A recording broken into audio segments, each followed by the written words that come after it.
So this here is my Plum Connecticut pattern. It's a stamped 3/2, so 3.5 pound head. It's on the 28-inch hickory house handle that I've thinned down and shaped up. I've got a nice little, a Dayton pattern that's also 3.5 pound. So I'd like to make kind of a matching set here. So in doing so, thought it'd be worthwhile to walk you guys through how I take a handle from this state and then end up with something, similar to this.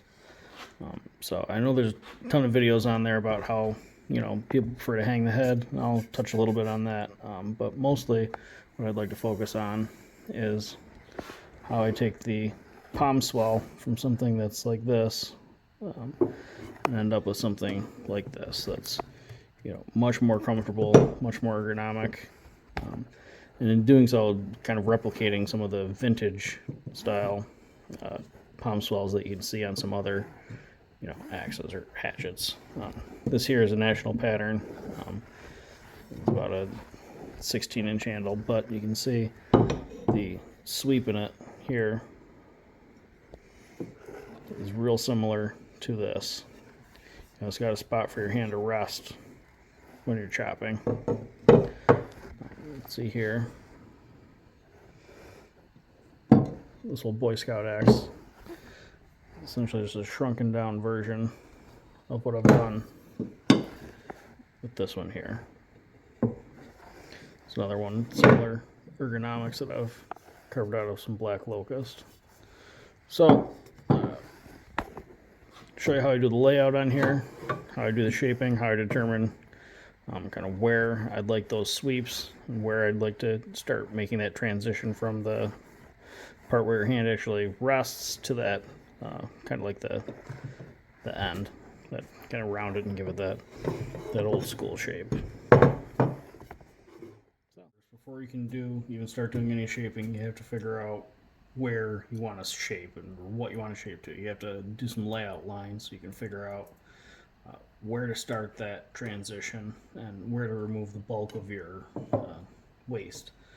So for me, I like taking a look at the handle, head on there, and kind of determining where the widest point is. And at that point, I kind of draw a line on either side and figure out that's where your palm swell will swell out the most, and you can start that transition.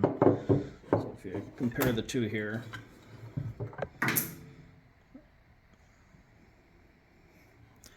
looks like both of them swell out at roughly that widest point. It's the same. So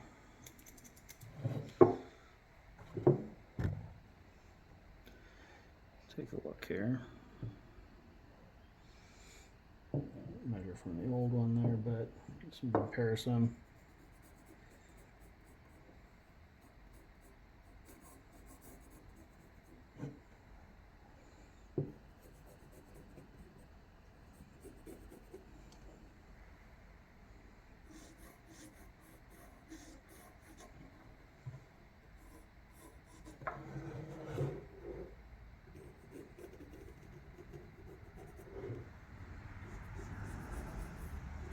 This is just a rough layout line. As you start shaping it, kind of see where the ergonomics feel good in the hand, where you need to take some more off, where you can, leave some.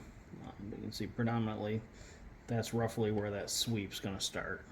I'm also going to take a good bit out of this belly here too to make that a nice gradual transition rather than there having that big, lump in there.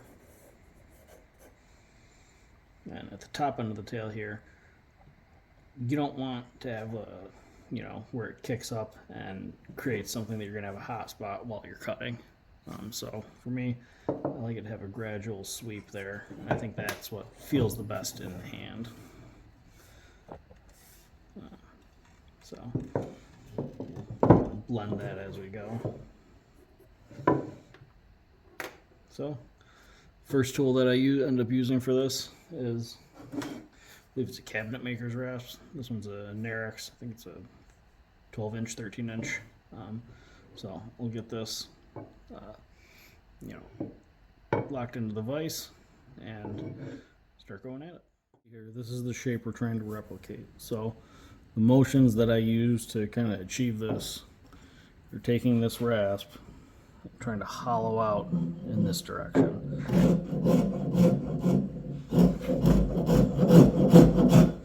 And this is a pretty coarse rasp, so it'll remove quite a bit of material fairly quickly, especially.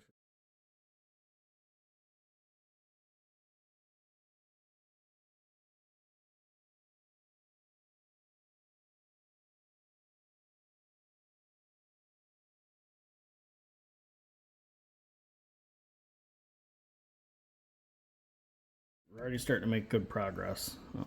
The sweep underneath here is much more gradual now. Obviously, we're still got a long way to go.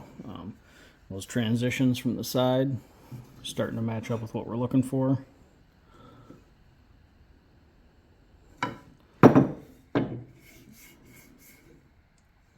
So shaping the palm swell first, I think, makes it a bit easier. Getting this probably 90% of the way there, not fully yet, but getting this 90% of the way there, then thinning down the rest of the handle, I think, the way I like to approach it, because then it makes blending everything in easier. The last thing I'd want to do is thin down the handle and then going to start work on the palm swell, and then when you're trying to blend that transition together, thin out the handle more than what I think is comfortable, or more than what I'd like. So I think starting on the palm swell, make some pretty good progress there.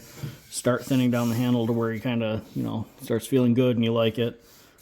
Then get your head fit and hung at least the majority of the way there, and then also blend that transition between where the bottom of your head sits. Let's see here, the bottom of your head sits. Nice smooth transition on that shoulder. The rest of the thin down handle. So you kind of bounce. I like to kind of bounce back and forth between working on some different sections at a time, and so a whole progression. So keep working on it. I don't know if you can also notice in the time lapse, I was kind of working in quarters. So I started working on the sides, the top. Haven't really touched this yet because that already feels pretty good. We'll kind of blend it in afterwards, but that transition already feels pretty good in the hand. I'm really just trying to thin it down in these other directions and make it, feel nice in the hand. But, working on the quarters of the side. So the side, the top, and then starting to blend it all in.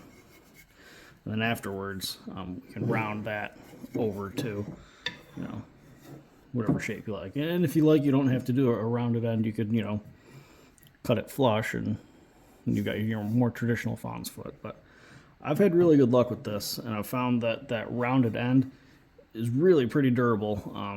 You might be able to tell from here some of the marks, but I got it most of the way done, and then just hammered, right on this end with the protection of a little leather cap here. Little leather cap that I use when I'm hanging it. Just slips right over, so that way I can put some force on here when I'm, driving the handle in and really seating that head, and when I'm also seating the wedge. Set the palm swell right on the concrete floor and drive that wedge in so you get good compression. And this little leather cup that I made kind of protects that handle. But the rounded end of this really can take some good abuse, and just feels comfortable in the hand too. So let's get back at it.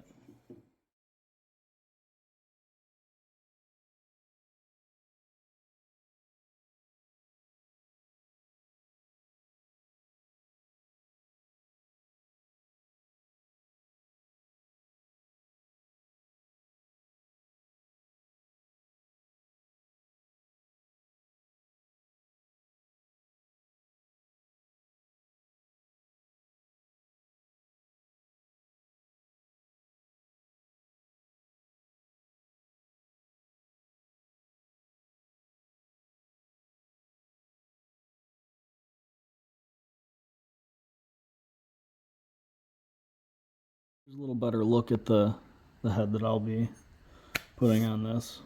Like I said before, it's a 3.5 pound plum Dayton pattern. Little bit of mushrooming on the poles, but not bad at all. The bit's in really good condition. Already really pretty thin. I'll probably thin it out a little bit more once I actually get it hung and file it. But yeah.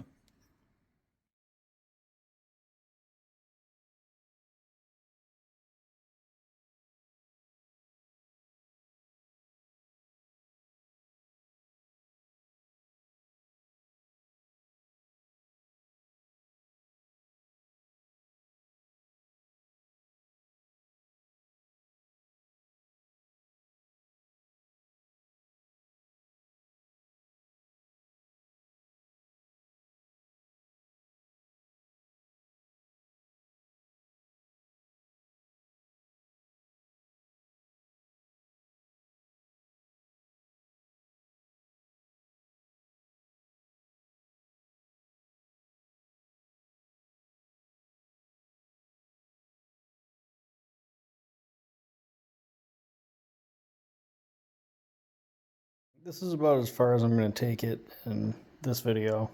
Probably do a part 2 showing how I finish out the rest of the handle and shape that rounded part on the palm swell. But this is our progress so far. We've done a good bit of work on getting this handle to really kind of match up and pair well with this one. Let's see, it's thinned out nicely. Really close to the same dimensions there. And it matched up nicely there. A little bit more work in the belly here to get that to blend. A bit more work thinning it out too, but off to a good start. Happy with the progress so far.